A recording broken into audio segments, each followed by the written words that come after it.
The dining room fell into a silence broken only by the aggressive clinking of silverware against fine china. The air felt heavy, like the moment before a thunderstorm breaks, thick with judgment and the smell of roast beef. Then came the strike. My sister smirked over dessert. Maybe if your son had 2 parents, he wouldn't be such a mess. My son pushed his plate away. I took out my folder and said, maybe if you're... She paled. Dad said, let it go. But I'd held it too long. Marcus stared at his knees, his ears burning a bright, humiliated red that matched the pattern on my mother's tablecloth.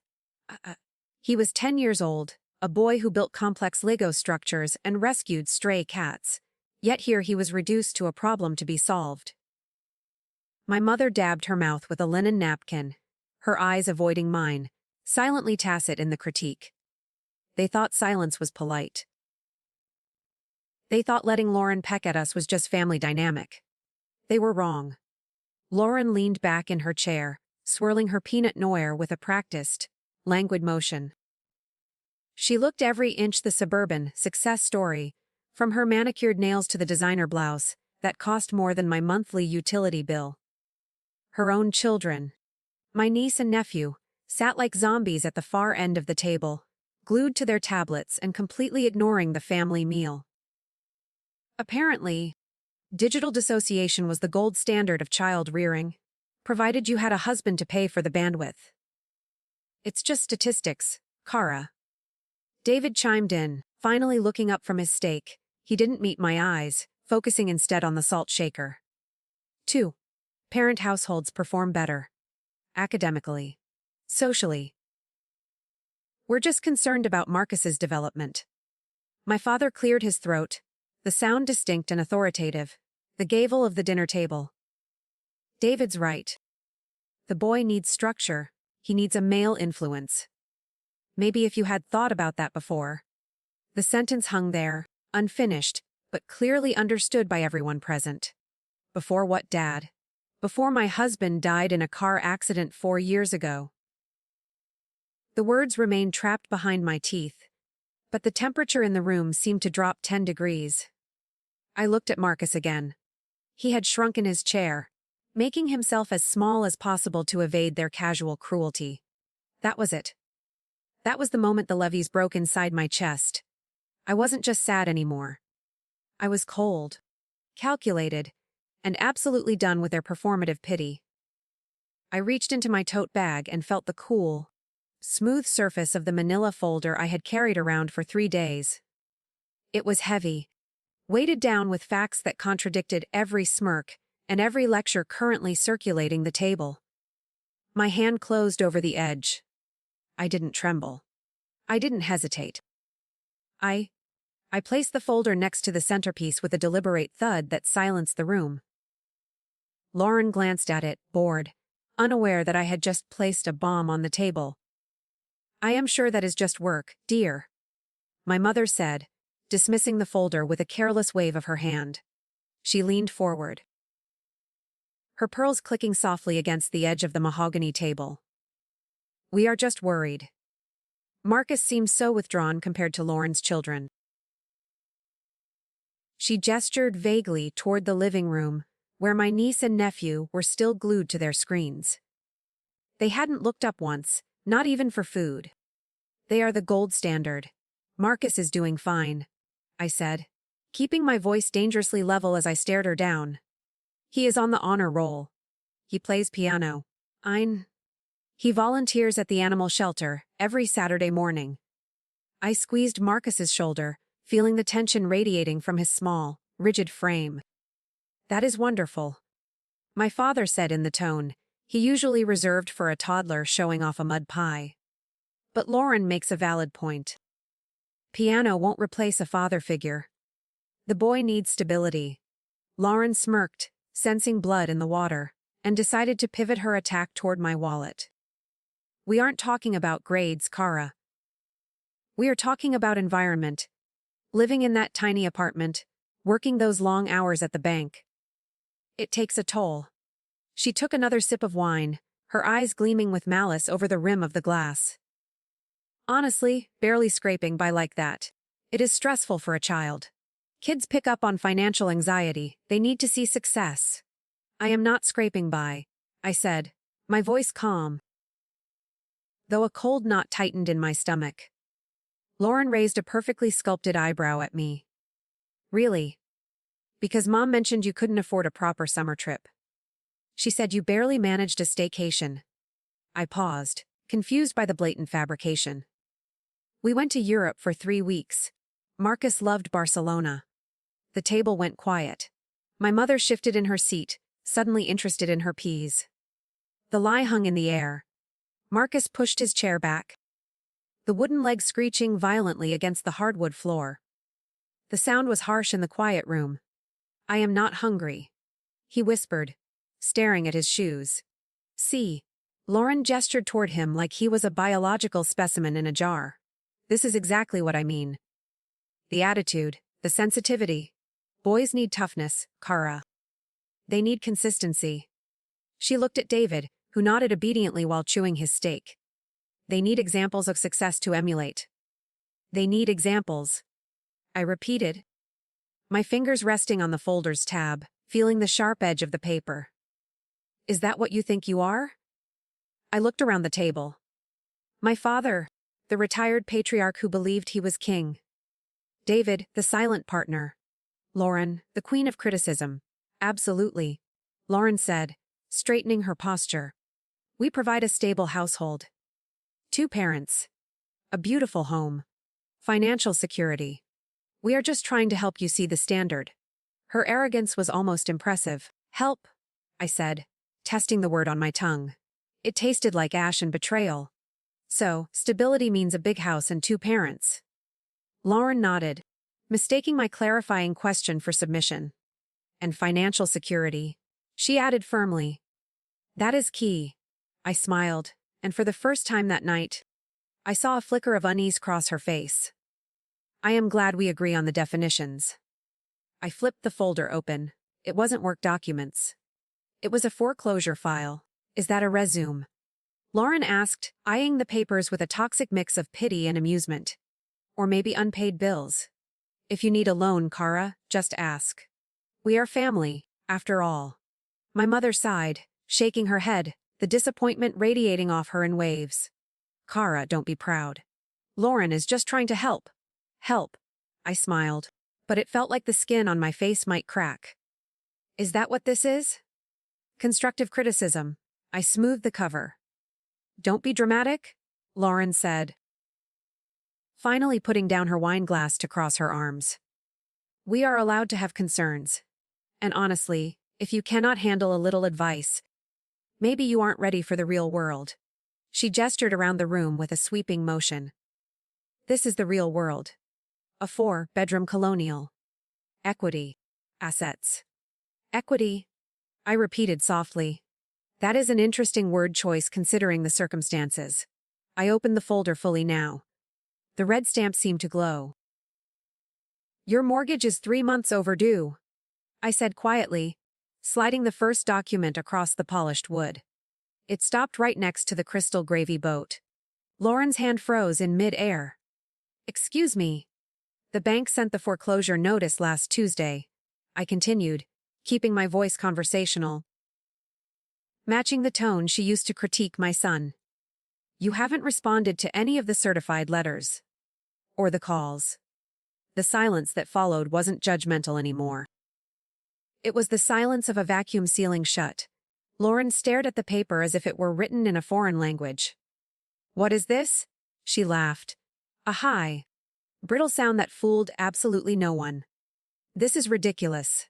It is a clerical error. We just refinanced. She looked at David for support. But David wasn't looking at her. His face had gone the color of old paste. He was staring at the document, like it was a cobra coiled on the dinner table. David, she whispered. Tell her. It is not a mistake, I said, cutting off his potential lie. Total arrears of $17,462. I tapped the line item with my index finger, the sound sharp against the paper. Plus late fees. Plus legal costs. My father leaned forward, his face reddening with a mix of confusion and anger. Kara, what are you doing? This is private financial information. You cannot just bring this to dinner. You brought my son's development to dinner. I countered. David finally spoke, his voice cracking under the strain. How do you have this? This is illegal. You can't access our records. He looked around wildly, as if expecting the police to burst in through the kitchen. I work at the bank, David. Lauren scoffed, finding a shred of her old arrogance to cling to. You are a teller, Kara. Tellers don't see foreclosure files on executive homes. She reached for the paper to tear it up. You probably stole this. I placed my hand over the document before she could touch it. I am not a teller. I am the regional loan officer. I have been for 2 years. I watched the realization hit them like a physical blow. I didn't steal the file, Lauren. I am the one who had to sign off on it. I am the one who approved the foreclosure proceedings against this house. I leaned back in my chair, feeling the shift in gravity. So, tell me again about financial security. 45 days. I said, sliding the next sheet of paper onto the pile. That is how long you have before the sheriff's department schedules the eviction. Probably less, actually. Since you ignored the certified mailers. Lauren stared at the bold print, her mouth opening and closing like a fish on a dock. This isn't real, she whispered. It is just a misunderstanding. $17,000 is not a misunderstanding, Lauren. I replied. It is math. And the bank doesn't make mistakes. I turned my gaze to David. He was sweating now, droplets forming on his upper lip. Despite the cool air conditioning. David lost his job 6 months ago. I announced to the table. My mother gasped, her hand flying to the hairs at her throat. David, is that true? He didn't answer. He just stared at his steak as if wishing it would swallow him whole. 6 months, I repeated. Severance ran out in August. You have been living on fumes ever since. Credit cards. I continued, pulling out a credit report summary. Maxed out. Every single one. You are rotating balance transfers just to buy groceries at Whole Foods. Lauren snatched the paper, her eyes scanning the columns of damning numbers. We are handling it, she hissed, crumpling the edge. It is just a bridge. David has interviews. Interviews do not pay the mortgage, Lauren, I said softly. And neither does pretending you are better than everyone else while drowning in debt. My father slammed his hand on the table, rattling the silverware. Lauren! Is this true? His face was a mask of betrayal. He wasn't angry about the debt. He was angry about the embarrassment. You told us David was up for a promotion. You let us brag about you at the club. Lauren shrank back, looking like a child caught stealing. It is temporary, she cried, her voice rising to a desperate shriek. We are just in a transitional phase. Transitional? I asked, raising an eyebrow. You leased a new BMW last month. I saw the credit inquiry on the 12th. Lauren's face turned a violent shade of red. We have to maintain appearances, Kara. You wouldn't understand. In our circle, perception is reality. She looked at our mother, pleading for an ally. We couldn't just look poor. It would ruin David's prospects. So you decided to actually be poor instead? I said. That is a fascinating financial strategy. Lauren's eyes narrowed, shifting from panic to pure venom. You are violating my privacy? She spat. I will report you. You cannot use bank data to humiliate family. She looked at David. Call a lawyer, David. She is breaking the law. I am not, I said calmly. Foreclosure filings are public record once they hit the court docket, Lauren. Anyone with an internet connection can see this. I pointed to the file. I just saved you the search fee. The silence returned, but it was different now. It wasn't the silence of superiority, it was the silence of absolute ruin. My niece and nephew had finally looked up from their tablets, sensing the distress in their parents' voices. So, I said, closing the folder but leaving it on the table as a monument to their failure. You have no income. You have no savings. You have 45 days. I paused, looking at my parents.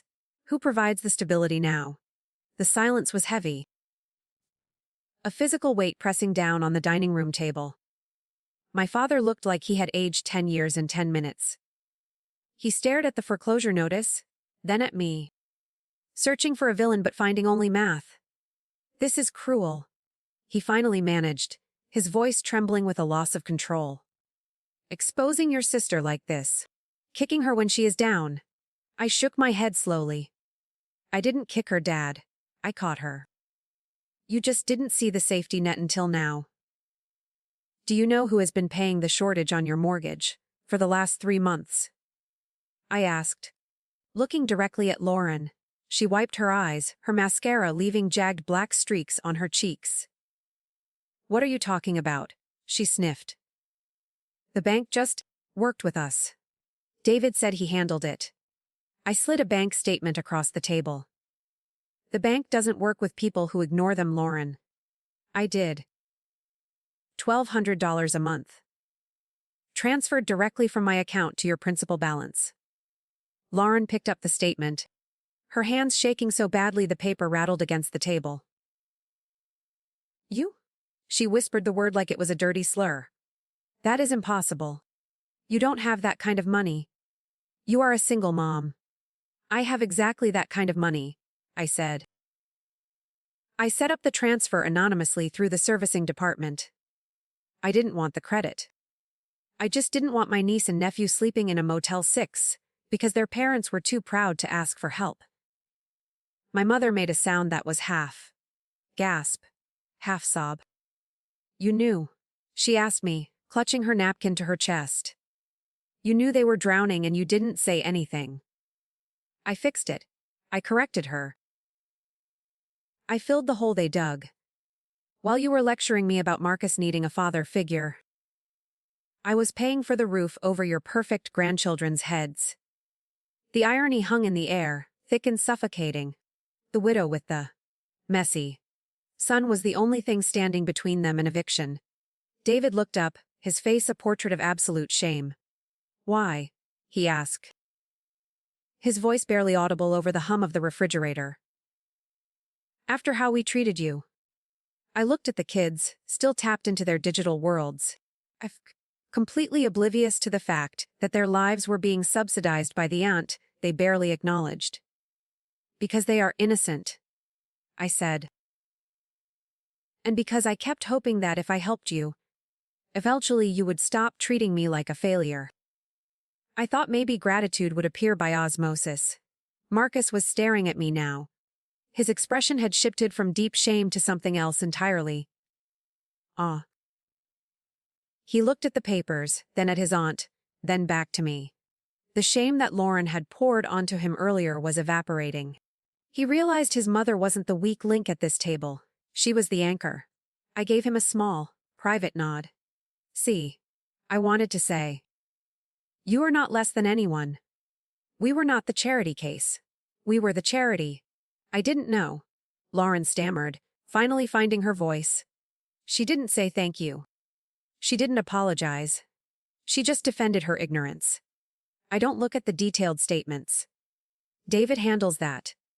She pushed the hair out of her face, attempting to regain some dignity. Well, it is good you helped. That is what family does. We help each other. She looked at me expectantly, assuming the safety net was permanent. Yes, I said, reaching for my phone. Family helps. But you aren't family. You are a bully. But here is the thing about bank transfers, I said, tapping the screen of my phone with my thumb. They can be stopped. I pulled out the final document from the folder. It was a transaction receipt, time-stamped from Friday afternoon. I called the servicing department before I left work. The payment for this month. The one you were banking on to keep the wolves at bay. It is being reversed as we speak. Lauren's face lost the last bit of color it had managed to retain. You can't do that, she whispered. Her voice barely a thread in the silent room. The money was already there. It was pending. Keyword pending, I corrected. I flagged it as an unauthorized recurring transaction. It will be back in my account by tomorrow morning. I watched the realization sink in. Without that $1,200, they weren't just behind, they were critically underwater. The 45-day clock wasn't just ticking anymore. It was sprinting towards zero. The illusion of safety was gone. My father slammed his fist on the table again, but there was no power in it this time, only desperation. "This is vindictive, Kara! You are hurting your sister to prove a point. You are hurting the children. I am not the one who spent the mortgage money on a BMW. I shot back. I am not the one who refused to get a job for 6 months. I looked at my mother. She was weeping now, clutching David's arm like a lifeline in a storm. "We are family." My mother wailed, her voice cracking. "Family supports each other, no matter what." "No," I said, standing up slowly. "Support is a two-way street. Support is mutual respect." I pointed at Marcus, who was watching with wide, intelligent eyes. "You sat there and let Lauren call my son a mess. You nodded along when she said he was damaged. You let her tear him down to prop herself up." My voice rose, filling the room. "I do not subsidize people who abuse my child." David finally found his voice, though it sounded wet and broken. "Kara, please. We can fix the relationship. We can apologize. But don't let us lose the house. The market is terrible. We have nowhere to go." He reached across the table, his hand hovering near the folder but afraid to touch it. "Just reinstate the payment. Give us a month. 1 month to figure it out." It was pathetic. The man who lectured me on statistics was begging for a handout he hadn't earned. "I gave you 3 months," I said, my voice cold as ice. 3 months of breathing room that you didn't even know you had. And what did you do with it? You used that energy to judge me. I picked up the folder, sliding the papers back inside with deliberate care. You judged my apartment. You judged my parenting. You judged my life. I snapped the elastic band shut. The sound echoed like a gunshot. You burned the bridge while you were standing on it. I unlocked my phone and opened the banking app, turning the screen so Lauren could see the bold red text. Transaction canceled. Funds returned. The numbers stared back at her, irrefutable proof of her new reality. "It is done, Lauren. The money is back in my savings where it belongs." She looked at the screen, then at me, her eyes filled with a hatred so pure it was almost impressive. "You are ruining us," she hissed. "You are enjoying this."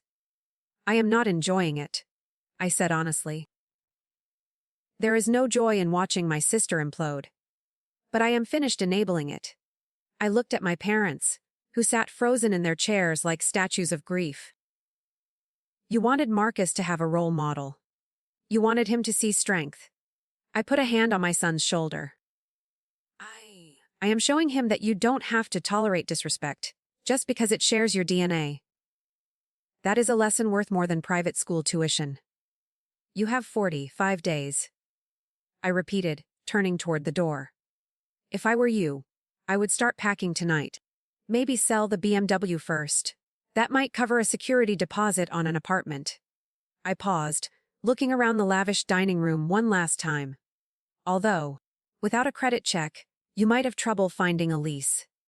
Maybe Mom and Dad can co-sign. They are big believers in stability, after all. The sarcasm was bitter, but it was the only weapon I had left. "Come on, Marcus," I said, extending my hand. He took it instantly, his grip firm and warm. We turned our backs on the wreckage of the dinner party.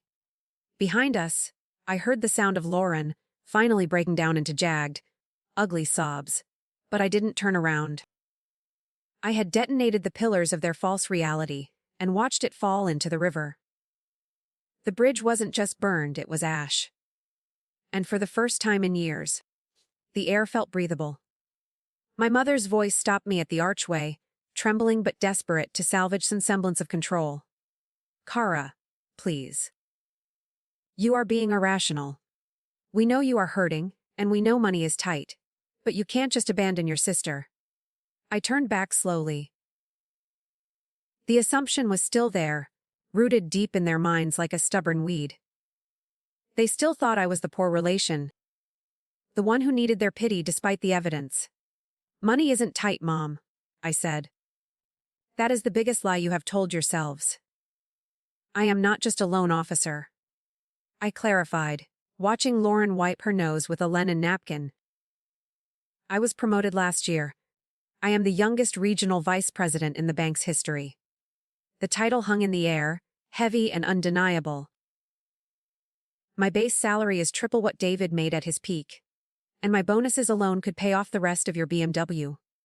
David's jaw actually dropped. The pity in their eyes was replaced by something colder and sharper envy. They realized they had been mocking the wrong person.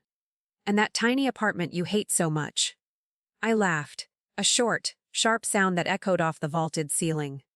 It is paid for. Cash. I don't have a mortgage. I don't have car payments. I have $230,000 in a high-yield savings account right now. I watched the numbers land like physical blows against their fragile egos. I could write a check for your entire arrears tonight and not even notice the dip in my balance. Lauren looked sick. The power dynamic hadn't just shifted, it had inverted completely. Then why? Lauren asked, her voice shrill with confusion. Why live like that? Why let us think you were struggling? Because I wanted Marcus to grow up understanding value, I said. I wanted him to know that worth isn't measured in square footage or leased luxury cars. I looked at my niece and nephew, who had gone back to their screens, bored by their parents' ruin. I wanted him to be grateful, humble, kind.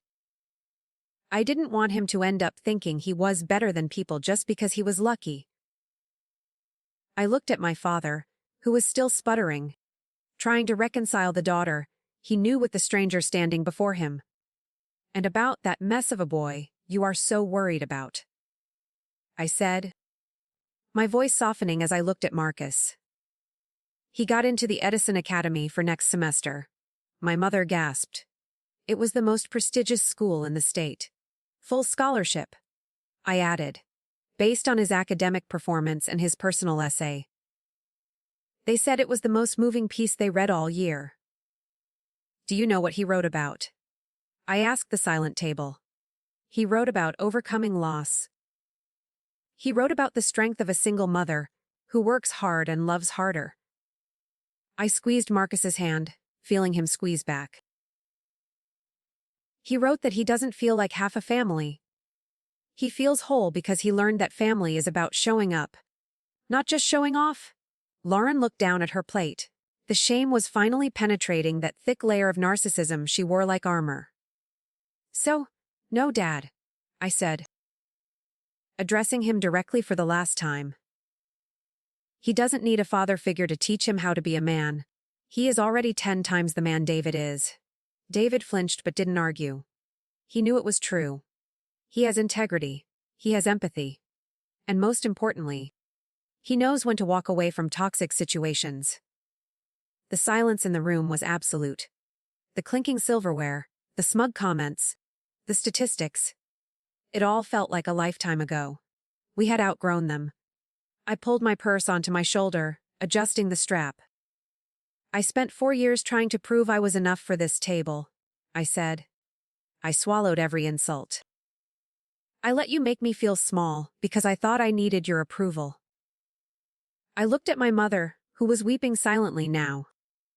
But I realized tonight that I don't need anything from you. Not your money. Not your advice. And certainly not your pity. I took a deep breath. We are enough. We always have been. We won't be at Christmas, I said, delivering the final blow. And we won't be at Easter. Marcus deserves to be around people who celebrate him, not tolerate him. My mother reached out a hand, her fingers trembling. Kara, please. Don't do this. I am not doing anything to you, Mom, I said gently. I am doing this for us. I turned toward the foyer. The house that had always felt so intimidatingly perfect now just felt like a museum of bad decisions. It was time to leave. We walked out the front door and the night air hit us, crisp and clean. It smelled of rain and freedom. Behind us, the heavy oak door clicked shut, sealing away the judgment and the lies. I didn't look back at the windows. I didn't look for their silhouettes watching us leave. I just looked at my son. He wasn't slumped over anymore. He was walking tall, his head high, matching my stride. We walked to the car, our footsteps echoing on the pavement, sounding like a victory march. The heavy car door slammed shut, sealing us inside a bubble of sudden, ringing silence. I started the engine, my hands gripping the leather wheel tighter than necessary as I pulled away from the curb. The massive, colonial house shrank rapidly in the rearview mirror, its windows glowing with a warmth that I now knew was entirely artificial. Beside me, Marcus buckled his seatbelt with a sharp click that sounded like a lock snapping into place. He didn't look back at them. He just stared ahead. He watched the streetlights blur past us, streaks of amber cutting through the dark. "Mom?" he asked softly, breaking the quiet. "Yeah, buddy." I kept my eyes on the winding road, merging onto the main avenue. "Did you really pay for their house?" he asked, his voice filled with a mixture of confusion and hesitation. "I did," I admitted, glancing over at him briefly. For a while, he processed this, tracing the stitching on his seatbelt. "But you stopped." "I stopped," I confirmed. "Because sometimes helping people hurts them more than it helps," I explained. "And sometimes, you have to stand up for the people who actually matter." For years, I had convinced myself that keeping the peace was the only way to protect him. I thought if I just worked hard enough and swallowed enough insults, they would eventually see us as equals. But as we passed the city limits, I realized how wrong I had been. They didn't need to see my value for it to be real. The weight on my chest, a constant companion since the funeral, finally began to lift. "You were really cool back there," Marcus said, turning in his seat to face me. His eyes were bright in the passing shadows. "When you told Aunt Lauren off, you sounded like a movie character." I laughed, a genuine sound that surprised me. I didn't feel cool. I felt terrified. "You didn't look it," he insisted. "You looked like a superhero." My heart swelled, pushing against my ribs. That was the only opinion that had ever mattered to me. The tension of the evening had evaporated, replaced by the mundane comfort of our routine. "So," I said, signaling a turn toward our apartment complex, "we saved a lot of money on dinner tonight since we didn't eat." Marcus grinned, the first real smile I had seen on his face all day. "Can we get pizza? The place with the extra cheese?" "Absolutely," I said. "And we can watch that loud movie." We pulled into our designated spot at the complex. It wasn't a 4-bedroom colonial with a manicured lawn, but it was ours. It was paid for, it was peaceful, and it was filled with love rather than leverage. I turned off the ignition and looked at my son. "You know you aren't a mess, right?" I asked one last time. "I know," he said simply. "I am good. We're good." And as we walked up the stairs to our fortress, I knew he was right.